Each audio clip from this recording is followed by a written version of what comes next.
بسم الله الرحمن الرحيم. الحمد لله والصلاة والسلام على رسول الله وعلى آله وصحبه ومن والاه وبعد.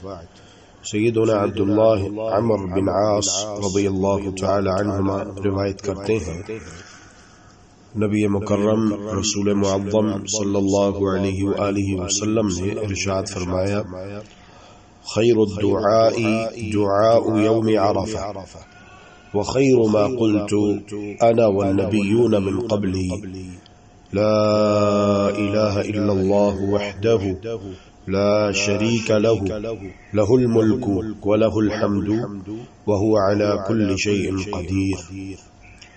سب سے بہتر دعا عرفہ والے دن کی دعا ہے، اور میں نے اب تک جو کچھ بطور ذکر کہا ہے اور مجھ سے پہلے جو دوسرے نبیوں نے کہا ہے، ان میں سب سے بہتر دعا یہ ہے: لا الہ الا اللہ وحدہ لا شریک له له الملک وله الحمد وهو على كل شيء قدیر۔ رواہ الترمذی۔